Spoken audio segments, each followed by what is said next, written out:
فرزند زہرا یہ حالات برے ہیں. کاشانۂ بصیرت ایک ایسا مکمل یوٹیوب چینل جس پر محروم بصارت کے لیے بالخصوص اور تمام افراد کے لیے بالعموم سینکڑوں کی تعداد میں اسلامی کتب دستیاب ہیں.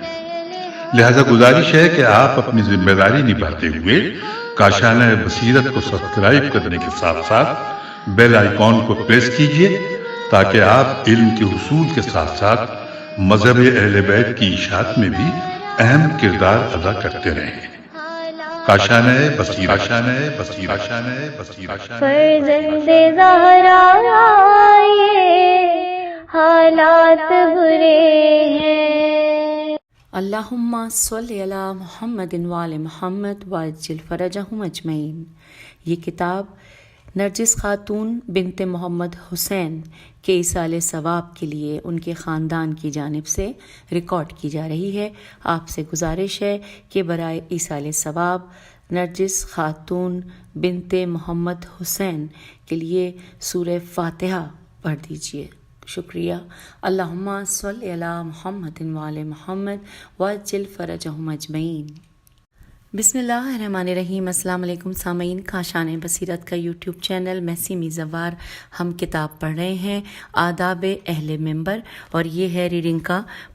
پارٹ نمبر 5، اور ہم پیج 70 کے اوپر ہم نے آپ سے اجازت چاہی تھی پچھلی نشست میں، اور ہم پیج 70 سے ہی پڑھنے کا آغاز کر رہے ہیں. جو لاسٹ نشست میں ہم نے جہاں تک پڑھا تھا اس میں 2-4 لائنیں پہلے پڑھ لیتے ہیں اور پھر آگے چلتے ہیں. یہ لکھا تھا اس میں کہ چونکہ یہ رسالہ اس جماعت کے حالات کے واسطے تحریر نہیں کیا گیا، اس لیے ہم نے ذکر نہیں کیا ہے، اور اس مقام پر چند امور پر تنبیہ لازم ہے. تو اب جو تنبیہ کی گئی تھی وہ نمبر 1، اس میں سب سے نمبر 1 پڑھتے ہیں. ہیڈنگ ہے کہ کیا عبادت میں ریا جائز ہے؟ یہ سوال بھی ہے اور ہیڈنگ بھی. آئیے پڑھتے ہیں. لکھا ہے پہلی بات یہ کہ سنا ہے کہ اس گروہ یعنی کہ ذاکرین کے بعض حضرات نے اپنے بازار کے رواج کی وجہ سے اس عبادت میں اخلاص کی شرط کو ختم کر دیا ہے اور اس میں ریا کو جائز جانا ہے، بلکہ اس چیز کو حضرت سید الشہداء علیہ السلام کے مخصوص فضائل میں سے شمار کرتے ہیں اور کہتے ہیں کہ ریا ہر طاعت و عبادت کی خرابی کا موجب ہوتی ہے سوائے اس اطاعت کے، کیونکہ حضرت سید الشہداء علیہ السلام کو درگاہ الہی میں خاص تقرب اور مقام حاصل ہے. اس لیے اس میں اخلاص کی شرط کو نظر انداز کر کے اس مخصوص اطاعت کو ریا کے باوجود مقبول سمجھتے ہیں. یہ لوگ اپنے کو اپنے اس توہم میں بے جا کو اور خیال خام کی سند اس بات کو بتاتے ہیں کہ بہت سی اخبار و احادیث منقولہ میں رونے کی شکل بنانا، اس کی یعنی کہ رونے کی شکل لکھا ہے بنانے کی اجازت ہے، جیسے کہ اس قسم کی احادیث مقدمے میں گزری ہیں کہ جو شخص خود روئے یا دوسروں کو رلائے یا اپنی حالت رونے والوں اور مصیبت زدہ لوگوں کی طرح بنائے اور اپنے آپ کو دوسروں کے لیے اس طرح ظاہر کرے کہ میں بھی مصیبت زدہ ہوں، رونے میں مشغول ہوں اور ناظرین پر بھی مشتبہ ہو جائے، تو اسے فلاں قسم کا ثواب ملے گا. آگے لکھا ہے اگلے پیراگراف میں کہ خدا اور رسول صلی اللہ علیہ وآلہ وسلم پر افترا باندھنے والے بے ادراک احمق کو معلوم نہیں کہ اگر صحیح صریح اور مشہور اخبار و احادیث کسی طاعت اور عبادت میں ریا کو جائز کہتے ہوں تو چونکہ وہ صریح کتاب و سنت اور عقل قطعی و اجماع علماء کے مخالف ہیں، لہٰذا ان کی تعویل کرنی چاہیے اور یہ مجمل کلمہ یعنی کہ جو کلمہ ہے تباہ کی، یعنی کسی بھی صورت میں ان لوگوں کے مقصود اور ان کی غرض فاسد جواز ریا، بریکٹ میں لکھا ہے غرض فاسد کے آگے جواز ریا،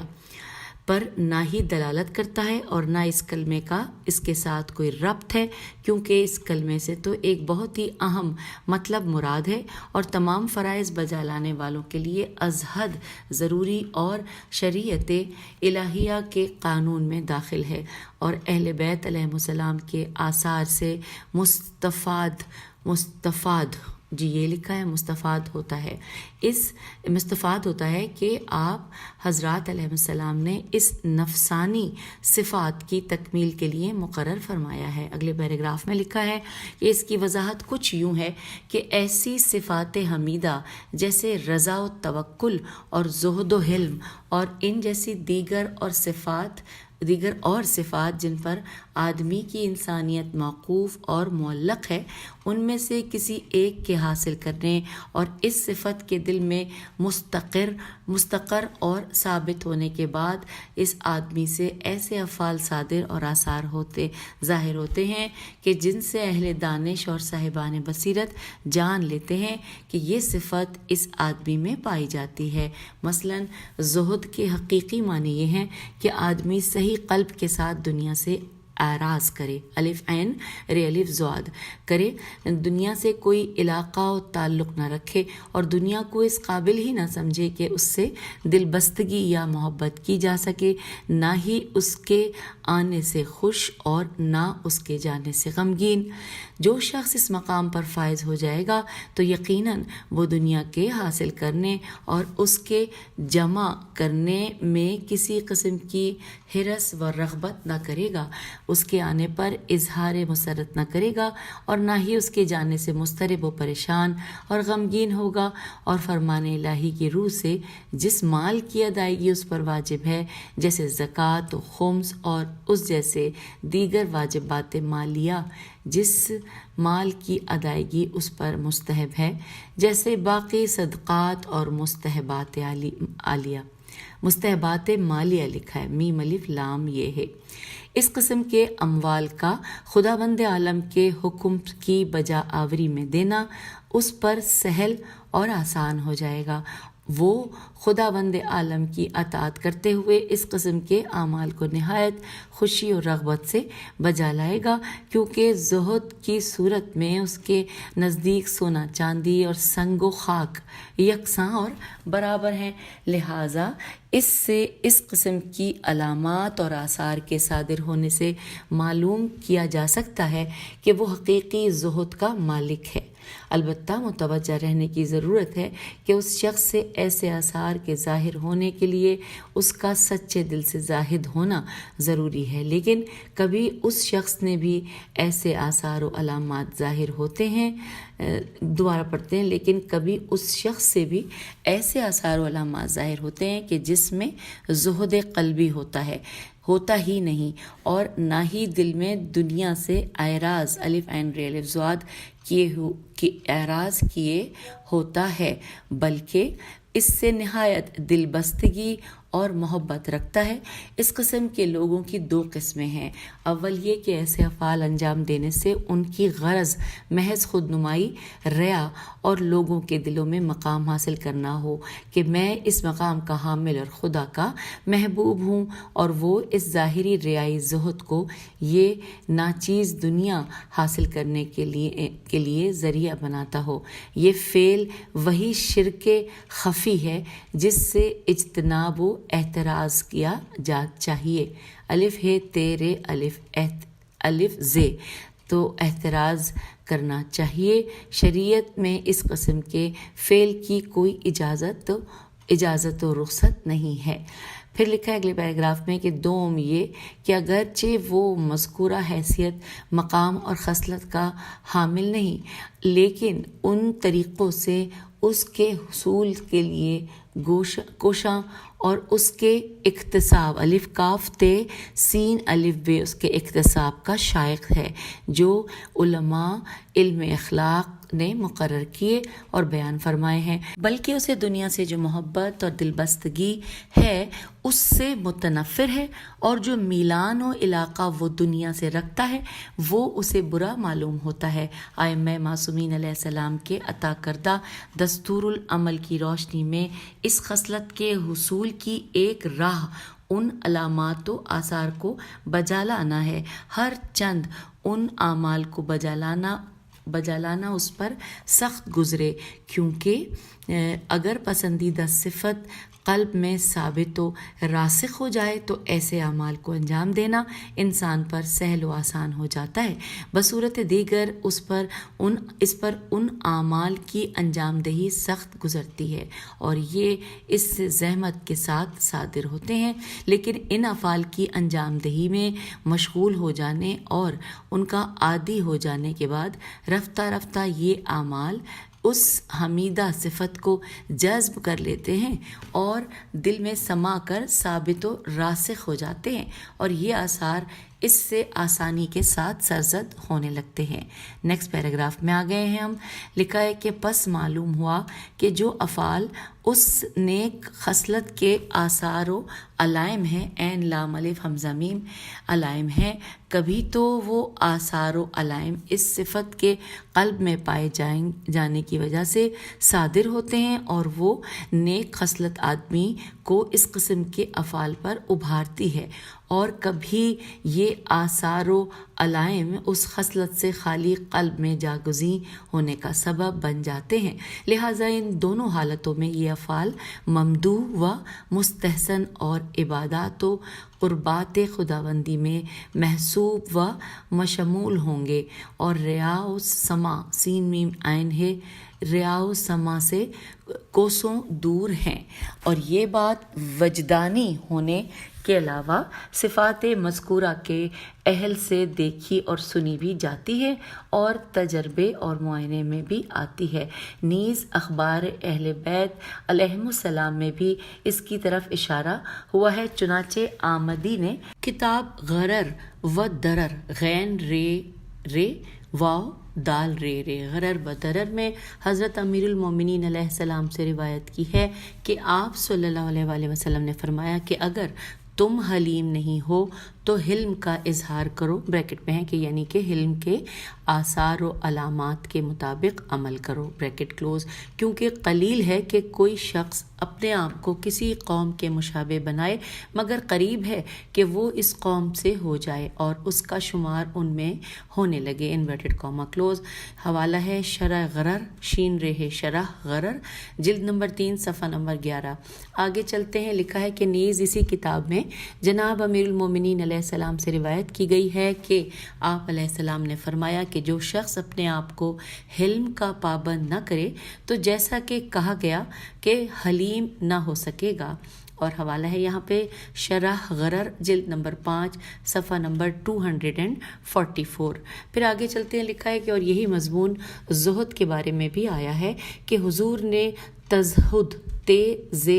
دال بریکٹ میں لکھا ہے یعنی اظہار زہد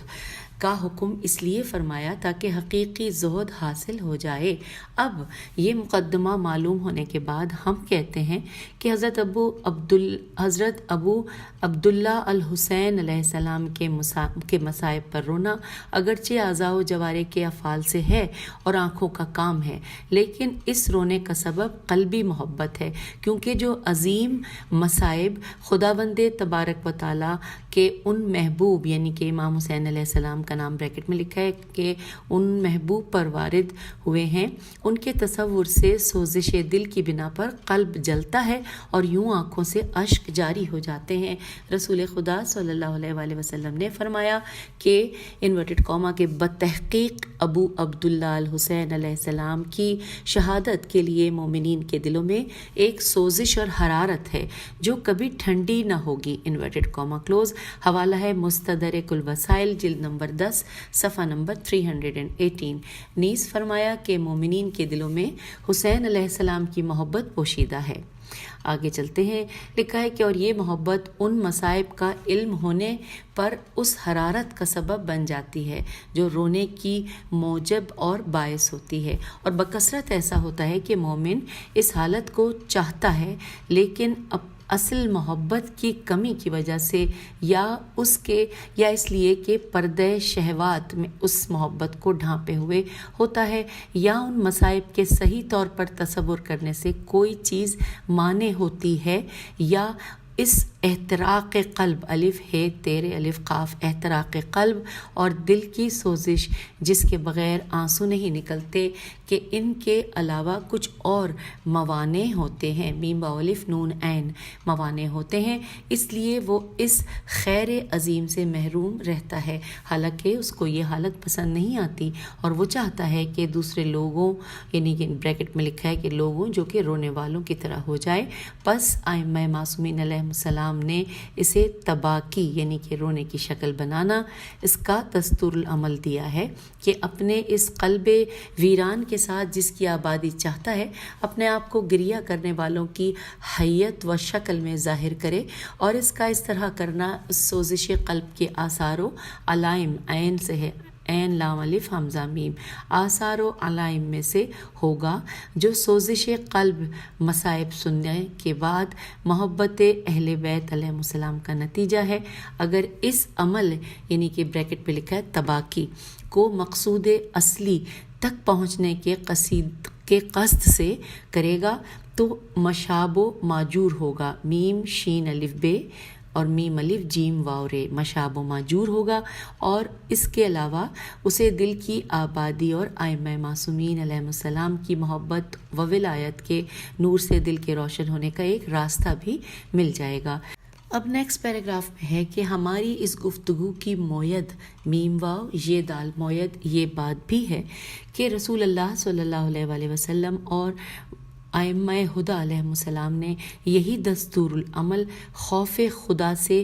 گریہ کرنے کے بارے میں بھی بیان فرمایا ہے۔ اب یہاں پہ گریہ نہیں لکھا کیونکہ اس پہ نقطہ ہے تو گاف زے یہ لکھا ہوا ہے۔ آگے چلتے ہیں، لکھا ہے کہ جیسا کہ کتاب امالی شیخ طوسی اور مکارم الاخلاق تبرسی میں جناب رسول خدا صلی اللہ علیہ وآلہ وسلم کے مواعظ کے ضمن میں مذکور ہے کہ آپ صلی اللہ علیہ وآلہ وسلم نے فرمایا کہ اے ابو ذر، جس شخص کو ایسا علم دیں کہ جس سے اسے گریہ نہ آئے تو یہ ایسا علم ہوگا کہ جس سے اسے کوئی نفع نہ ہوگا، کیونکہ خدا بند عالم نے علماء کی تعریف کی ہے اور فرمایا ہے سورہ بنی اسرائیل کی آیت نمبر 17 اور سورہ بنی اسرائیل کی آیت نمبر 107 سے لے کے 109 پر ان الذین اوتوا العلم من قبلہ، یہ والی اس کا تھوڑا سا حصہ دیا ہوا ہے کہ یہ سورہ بنی اسرائیل جو کہ خود 17ویں آیت ہے اس کی آیت نمبر 107 اور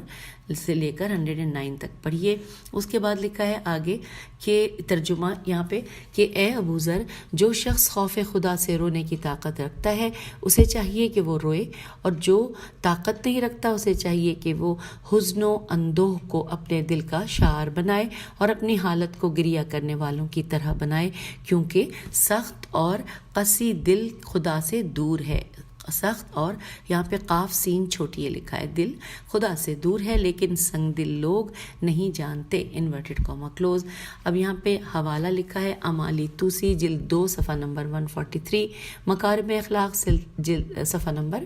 462۔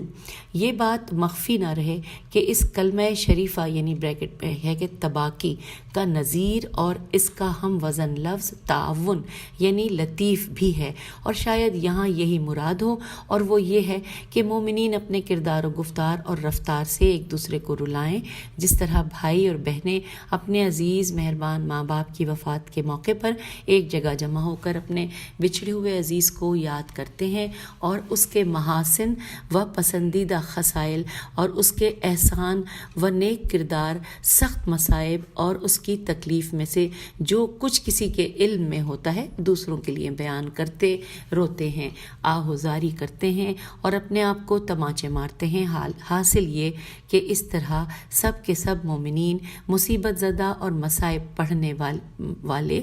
گریہ کرنے والے بنے ہوئے ہوں اور دوسروں سے گریہ کرانے میں کوشاں ہوں. اس مذکورہ احتمال کی موید میم واو یہ دال موید وہ روایت شریفہ ہے جو آداب روز عاشورہ میں عاشورہ کی زیارت معروفہ میں مذکور ہے کہ جب کہ حضرت امام جعفر صادق علیہ السلام نے فرمایا انورٹڈ کاما پس امام حسین علیہ السلام پر مجلس نالہ و فغاں اور نوحے میں مشغول ہو اور جو لوگ اس کے گھر میں ہوں ان کو نالہ و فغاں اور نوحہ اور گریے کا حکم کرے. امام حسین علیہ السلام پر گریہ کرنے میں لوگوں سے تقیہ نہ کریں، اپنے گھر میں مصیبت برپا کریں اور حضرت سید الشہداء علیہم السلام پر اظہار جزا کریں، جیم ز عین جزا کریں، اور مومنین اپنے گھروں میں ایک دوسرے سے گریہ کرتے ہوئے ملیں اور مومنین ایک دوسرے سے حضرت سید الشہداء کی مصیبت کے متعلق کلمات تعزیت کہیں. یہاں بریکٹ پہ لکھا ہے کہ یعنی سب مومنین ان مصائب کو بیان کریں اور یہ کام کریں، اور یہ شرح ہے، شین رہ شرح ہے مذکورہ معانی میں تباکی انورٹڈ کاما میں ہے تباکی کی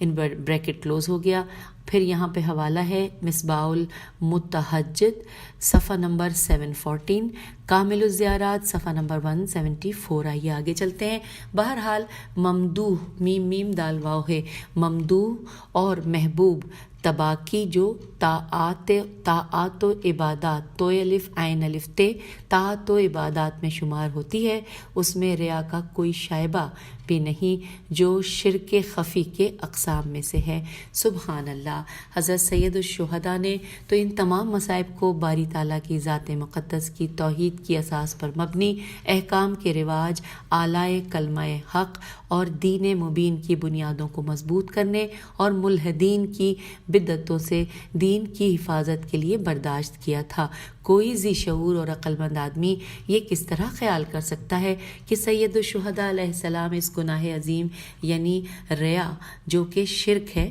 اس کے جواز کا سبب اور موجب ہوں؟ گویا ان لوگوں میں اس توہم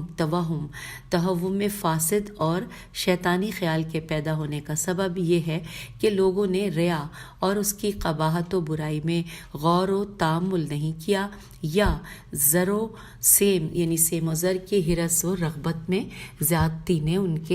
کی عقلوں سے اس کے قبائح کو پوشیدہ کیا ہوا ہے. واللہ عالم. اچھا، اب ہم نے یہاں پر پڑھنے آ گئے ہیں پیج 79 پہ نمبر 2. پہلا نمبر مکمل ہو گیا. دوسرے نمبر پہ ہیڈنگ ہے کہ دوران خطابت جھوٹ اور افسانہ تراشی کی حرمت. یہاں پر یہ ہیڈنگ ہے. آئیے اس کے حوالے سے جانتے ہیں. اب تک جو کچھ کہا گیا ہے یہ ہے کہ ذاکر اور خطیب گفتگو کرنے اور آواز بلند کرنے کی تمام خامیوں سے محفوظ ہے، اور اس کی خرابی محض شرط اخلاص کو ضروری نہ سمجھنا اور اس عبادت کو بجا لانے میں تحصیل مال و جاہ کی غرض رکھنا ہے. پس اگر وہ الایاز الف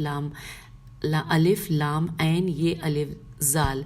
پس اگر وہ الایاز باللہ اس مذکورہ خرابی کے علاوہ جھوٹ بولنے، خدا اور رسول و ائمہ طاہرین سلام اللہ علیہم اجمعین و علماء اعلام پر افطرا باندھنے، خود سے پہلے پیش خوانی اور مجمع کو تیار کرنے کے لیے ایسے بچے سے پڑھانے جو کہ فسق کے فے سین قاف کے آہنگ میں پڑھے، بانی مجلس کی اجازت کے بغیر بلکہ اس کے واضح طور پر منع کرنے کے باوجود اس کے گھر جا کر ممبر پر کھڑے ہو کر پڑھنے حاضرین کے گریہ نہ کرنے پر ان کو ایسے کلمات سے کوسنے کہ جن میں سے بعض کلمات ان کے حرام زادہ ہونے اور ہونے پر دلالت کرتے ہوں. بوقت دعا یا قبل از دعا باطل کو ترویج دینا، ان لوگوں کی مدح کرنا کہ جو مدح کے مستحق نہیں ہیں، بزرگان دین کی اہانت کرنا، آل محمد علیہ السلام کے اسرار کو افشا کرنا، الف شین الف حمزہ، افشا کرنا، فتنہ و فساد اٹھانا، اپنی گفتگو سے ظالمین کی اعانت کرنا، مجرمین کو مغرور بنانا، فاسقین کو جرت دلانا، لوگوں کی نظروں میں گناہوں کو معمولی اور حقیر دکھانا، ایک حدیث کو دوسری حدیث سے خلط ملط کرنا، اپنی فاسد رائے سے آیات شریفہ کی تفسیر کرنا، اخبار و احادیث کو باطل و فاسد معنی کے ساتھ نقل کرنا، اہلیت نہ ہونے کے باوجود فتویٰ دینا، بریکٹ میں لکھا ہے کہ اگرچہ وہ فتویٰ درست ہو یا غلط ثابت ہو، بریکٹ کلوز۔ ائمہ علیہم السلام کے مقامات کو بلند و بالا دکھانے کے واسطے انبیاء اعظام عین ذو الف میم اعظام اور اوصیاء کرام کی تنقیح سے شان کرنا، تینون قافیے سواد اور پھر زیر ہے تنقیح سے شان کرنا، حدیث شریف کے بعض فقرات جو اس کے فاسد اغراض کے معنی ہوں ان کو حذف کرنا، متناقض باتیں بیان کرنا، مجلس کے خاتمے پر ناجائز اور حرام دعائیں مانگنا، ایک قصے کو دوسرے قصے میں داخل کرنا، اپنے کلام کو زینت دینے اور مجلس کو بارونق بنانے کے لیے مضحکہ خیز حکایات اور کافرین کے اقوال کو بطور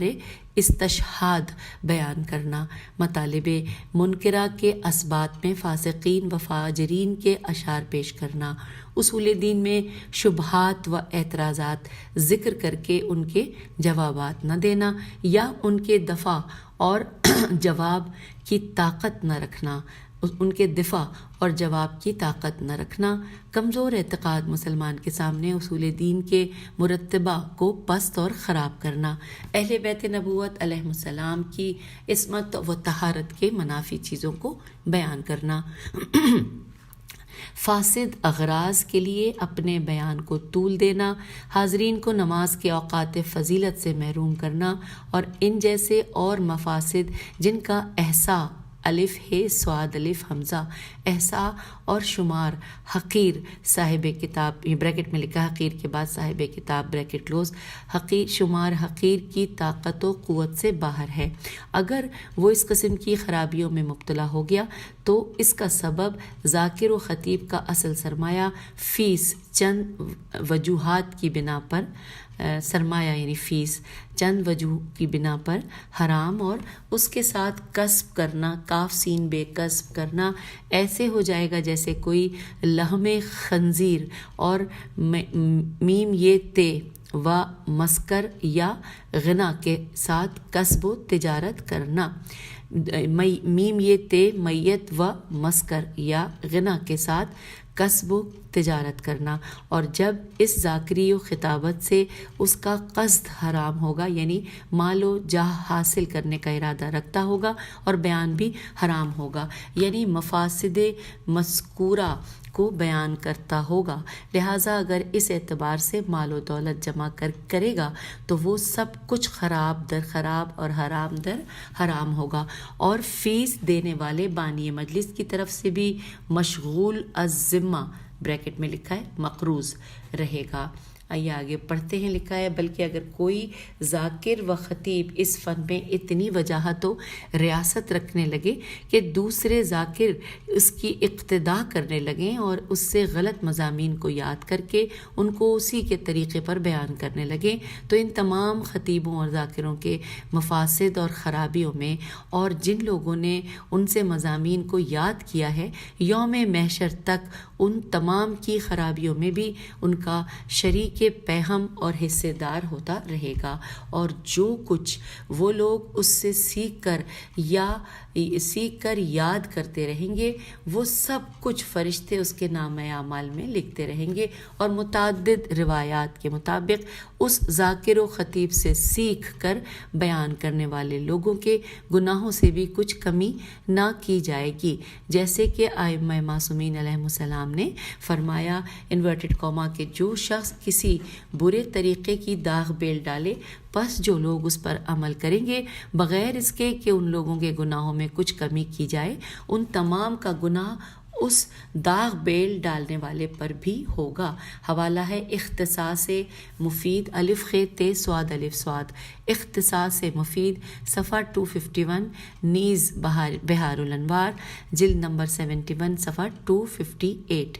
آگے چلتے ہیں، لکھا ہے پس بیچارہ جاہل خطیب و ذاکر اگر اپنی حالت اور اہل بیت علیہم السلام سے پہنچنے والے آثار میں تھوڑا سا بھی تأمل کرے تو اسے چاہیے کہ وہ ان مصائب پر مشتمل کئی مجالس ترتیب دے جنہیں اس نے اپنے اختیار و شعور سے اپنایا ہے، اور انہیں خود اپنے لیے پڑھے، روئے، آہ و فغاں کرے اور افسوس کرے کہ کتنی نعمات جمیلہ سے محروم ہوا ہے، جبکہ خود اس نے دوسروں کو ان سے مستفیض کیا ہے، اور کیسے خراب دفتر میں اپنا نام لکھوایا ہے۔ حالانکہ تھوڑی سی ہمت، اخلاص نیت اور باطن کی تطہیر کے ذریعے اپنے نام کو ناصرین، مادحین اور ناشرین تعلیمات اہل بیت علیہ السلام کی فہرست میں درج کروا سکتا تھا۔ اور یہاں پر یہ جو ہے حوالہ لکھا ہوا ہے سورہ حج کہ جو کہ 22ویں نمبر کی صورت ہے، اس کی آیت نمبر 11 سے اقتباس لیا گیا ہے کہ ان حاضل اخسران مبین، بس اتنا سا لکھا ہے۔ اور اب آئیے، ہم نے دوسرے نمبر پہ تو پڑھا جس کا کہ عنوان تھا کہ دوران خطابت جھوٹ اور افسانہ تراشی کی حرمت، اور اب ہم پڑھنے جا رہے ہیں یہاں پر تیسرے نمبر پہ کیا ہے، لکھا ہے ذاکرین کے بارے میں بانیان مجلس اور عزاداروں کی ذمہ داری۔ آئیے ہم اس ذمہ داری کو پڑھتے ہیں۔ لکھا ہے یہاں اس گفتگو میں ہمارا مقصد ذاکر اور خطیب کی تکلیف کا بیان ہے کہ اسے اس فن میں کس طرح مشغول ہونا چاہیے، اور اس صنعت کو جسے اس نے اختیار کیا ہے اور جس کی روح اخلاص ہے اسے کس طرح بجا لانا چاہیے۔ ضروری ہے کہ اس عمل کے بجا لانے کے وقت اس کا قصد اور محرک خداوند عالم کے امر کی اطاعت اور رسول مقبول صلی اللہ علیہ وآلہ وسلم و ائمہ ہدی علیہم السلام کی خوشنودی اور صدیقہ کبریٰ فاطمہ سلام اللہ علیہا کی نصرت ہو، کیونکہ وہ خود معتقد ہے اور دوسروں کو ترغیب دیتے ہوئے کہتا ہے کہ اس ماتم کدہ میں ارواح مقدسہ حاضر و ناظر اور گریہ کرنے والوں کے ساتھ عزاداری میں مشغول ہیں، لہٰذا مجلس پڑھنے اور مومنین کو رلانے میں اس کا محرک ریا اور مال دنیا کا حصول نہیں ہونا چاہیے، مگر دوسرے لوگ جو ذاکر اور خطیب سے نفع اٹھا رہے ہیں اور بے شمار فیوزات حاصل کر رہے ہیں، وہ بانی مجلس ہوں یا اس کے علاوہ دیگر حاضرین، ان کی ذمہ داری یہ ہے کہ وہ اس کی انتہائی درجے کی اعانت و توقیر کریں اور اپنی طاقت و قوت کے مطابق مال و زبان و باقی جوارح کے ساتھ اس کی مدد و معاونت کریں۔ وہ جس قدر بھی اس کے ساتھ حسن سلوک کریں اس کے اس حق کو پورا نہیں کر سکتے جو اس نے اپنے اس عمل کی وجہ سے ان پر عائد کیا ہے۔ جس قدر بھی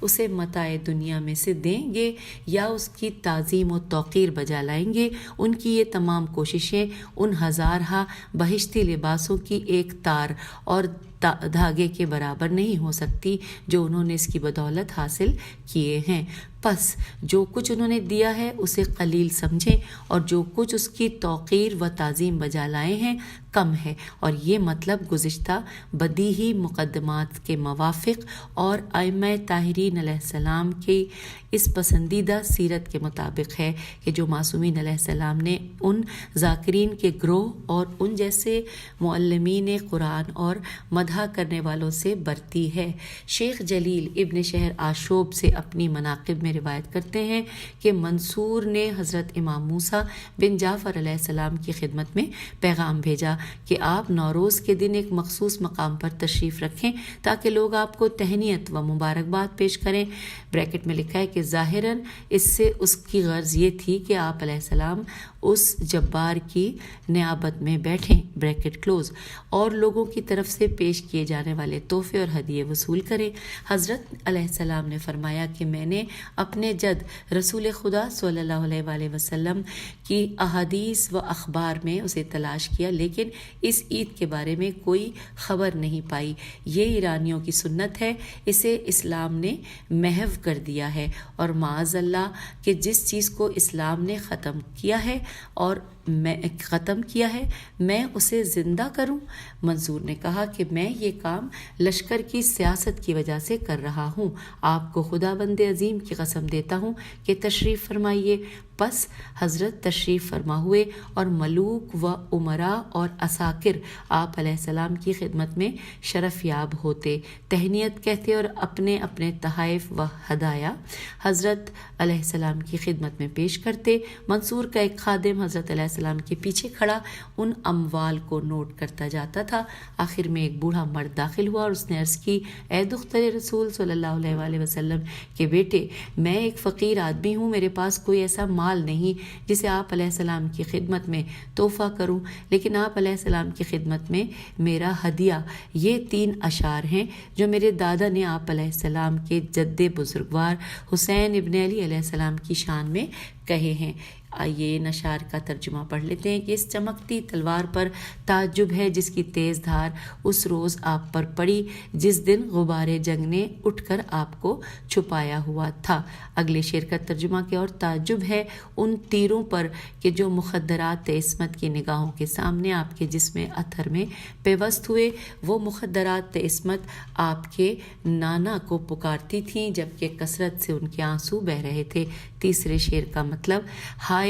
کیوں تیرے جلال و کبریائی نے انہیں تیرے جسم سے دور نہ رکھا۔ حضرت نے فرمایا کہ میں نے تیرا ہدیہ قبول کیا، خدا تجھے برکت دے۔ پس آپ علیہ السلام نے اپنا رخ اقدس اس خادم کی طرف کیا اور اس سے فرمایا کہ جاؤ منصور کے پاس اور اس سے اس مال کی تفصیل بیان کرو اور پوچھو کہ اس مال کا کیا کرنا ہے۔ پس خادم گیا اور واپس آیا اور اس نے کہا کہ حضور، منصور کہتا ہے کہ میں نے یہ سارا مال حضرت کو ہبا کر دیا ہے، وہ جو چاہیں اس کا کریں۔ پس حضرت علیہ السلام نے اس بوڑھے مرد سے فرمایا، یہ تمام مال اٹھا لو کیونکہ میں نے یہ سارا مال تمہیں بخش دیا ہے۔ Inverted comma close. حوالہ نوٹ کیجیے، مناقب ابن شہر آشوب، جلد نمبر 4 صفحہ نمبر 318 اور 319۔ آئیے اب یہاں پر ہم آپ سے اجازت چاہتے ہیں کتاب کے صفحہ نمبر 85 پر، جہاں پہ ہم اجازت چاہ رہے ہیں یہیں سے آگے انشاءاللہ اگلی نشست میں پڑھیں گے۔ خدا حافظ، فی امان۔